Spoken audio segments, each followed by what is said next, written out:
Each morning the sun rises in the east, and at the end of each day it sets in the west. This observation, as well as the motions of what the Greeks called wandering stars, or what we now call planets, was observed for thousands of years. It was assumed that the sun and the planets revolve in a perfect circle around the fixed Earth. That notion, that the entire universe revolved around us, fit well with the concept of man's supremacy and of our feeling of being exceptional. Religious, as well as academic text, taught this geocentric universe, and all the great thinkers, such as Aristotle, agreed. Ptolemy described the planetary motions in a 13-volume treatise called the Almagest, which was used for over 1,000 years. Sometimes the motions of those wandering stars or planets appear to go backward or retrograde from its normal path. In order to explain these motions without jeopardizing the geocentric concept, the original model was adjusted to show that some planets had small circles within their normal orbit, called epicycles. So using the geocentric model, the planetary motions would look like this. Very few asked any questions, and most just believed what they were taught with the accepted model.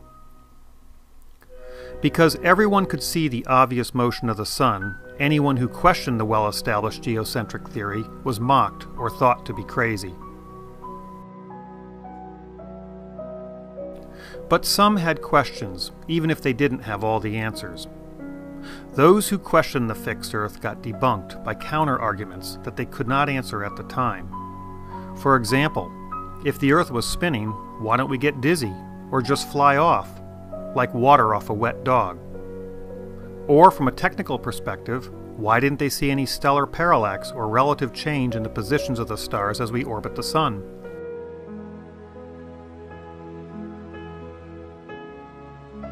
Yet even though the motions of the planets is a scientific question and not a political or religious question, those who persisted were charged by the authorities as being a denier, or waterboarded, or indefinitely detained under house arrest, or burned at the stake.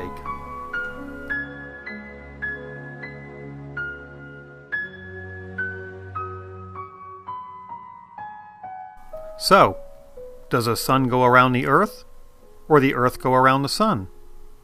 How do you know? How do we know? The reason we know is because careful measurements found small anomalies, and those little details did not fit using the established geocentric model. From the authorities' perspective, those details were the devil and had to be ignored or suppressed, because their dogma could not explain them. But most refused to look at any details or dare to think independently, or kept silent out of fear. In 1992, about 350 years after they threatened to torture him, the Vatican acknowledged that maybe he was right after all. And based on a recent science poll, about a quarter of all Americans still believe the sun revolves around the Earth. But at least some headway has been made over the centuries, and for the most part, that dogma can be put to rest. Those who questioned the dogma in their day were called heretics. Those who question 9/11 or other events today are now called conspiracy theorists. When careful observations were made of planetary motion, the geocentric theory no longer made any sense. When careful observation is made of the tower's fall, the official gravitational collapse theory no longer makes any sense.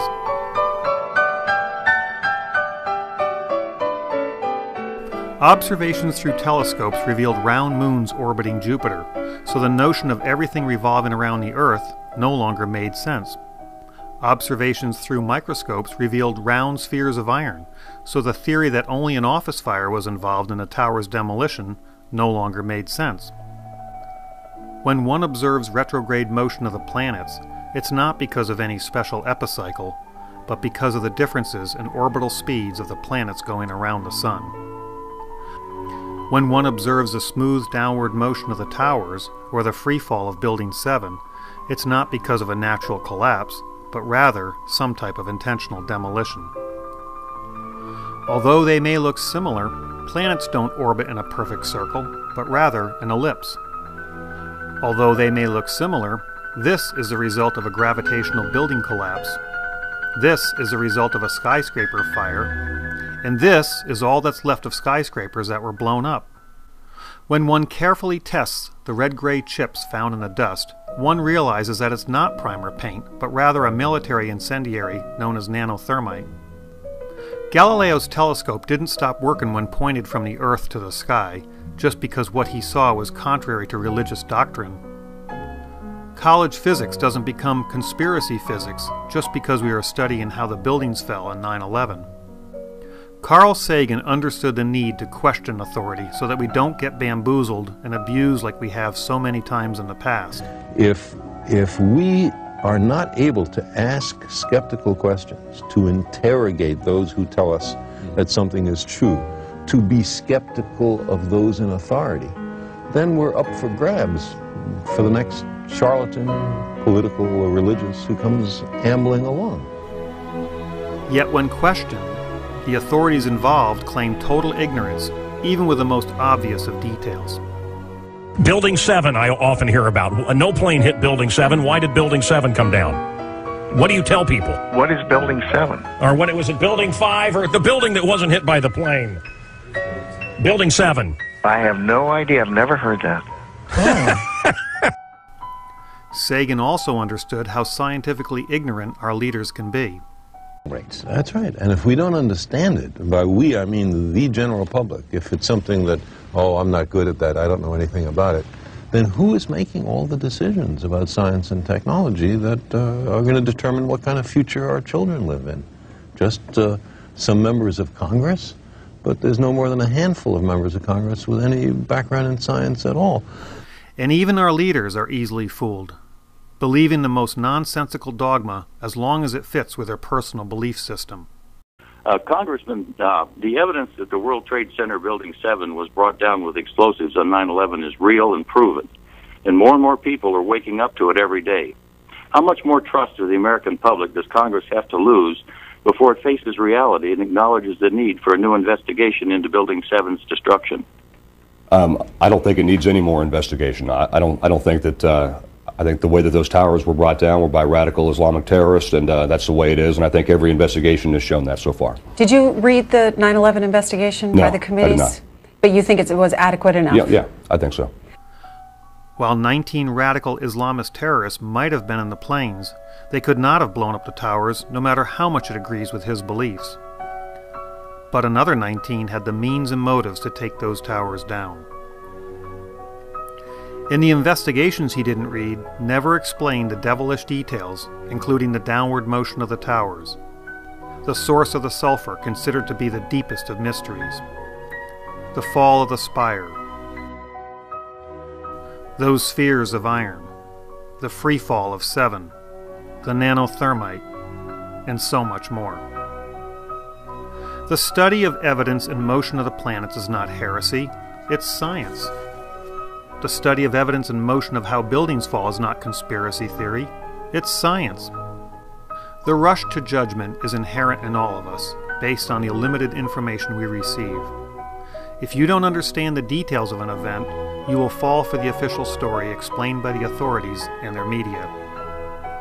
From their perspective, it's critical to keep the people confused and the details hidden, because those details are the devil to their dogma. But the people are waking up, realizing that their own government is behind some of the largest of crimes.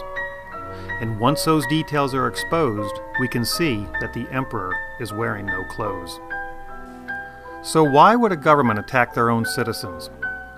Well, one reason might be to get public support to attack those who got blamed. But to hide the details, they must either control or outright ban the media.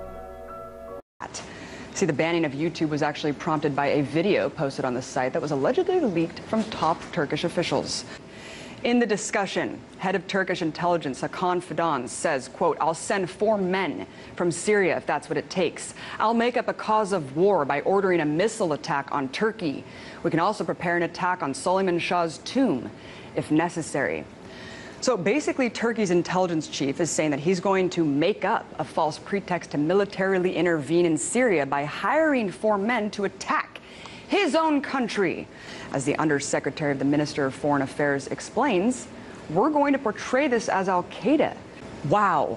See, this bombshell leak describes something known as a false flag operation. A false flag is a covert military operation designed to appear as if it were carried out by other parties and is usually used as a pretext for military intervention with the citizens of the country unaware of their government's premeditated actions. But amazingly, anyone who simply acknowledges proven false flags throughout history is labeled a conspiracy theorist. Like yesterday's heretics, maybe someday all those who are exposing today's devilish details will be exonerated. And perhaps it's appropriate that Galileo's middle finger remains on display. Because the sun doesn't revolve around us, we revolve around the sun. And those buildings didn't naturally fall down. Those buildings were intentionally blown up. How do we know the earth goes around the sun and those towers were intentionally blown up? The devil's in the details.